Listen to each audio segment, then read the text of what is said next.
আসসালামু আলাইকুম রহমতুল্লাহি ওবরাকাতু। নলবাড়ির থেকে আমার এক জামাতি সাথী ভাই প্রশ্ন করছে,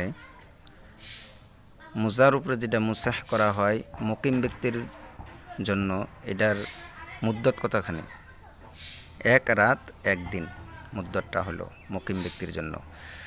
আর এই মুদ্দতটা কোন সময় থেকে শুরু হয়, ধরবো কোন সময় থেকে ধরবো? উদাহরণস্বরূপ, দিনের 7টা বাজায় ওযু ভাঙলো, ওই 7টা বাজার থেকেই ধরবো।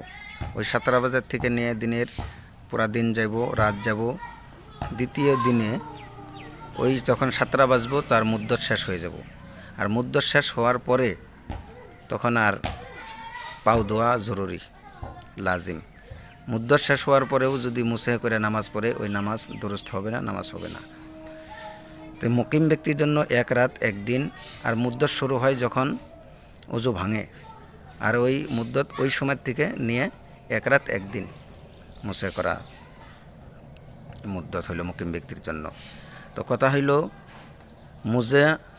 মোজাটা ওযু কইরা পিনব। ওযু কইরা পিন্দার পর ধরলাম 2 ঘন্টা আগে ওযু কইরা মোজাটা পিনছে, ওই যখন পিনছে ওই সময় থেকে না, যখন ওযুটা ভাঙবো ওই সময় থেকে মুদ্দত আরম্ভ হয়, তখন ওই সময় থেকে নিয়ে 1 রাত 1 দিন। হাযা মা ইনদি, আল্লাহু আ'লাম।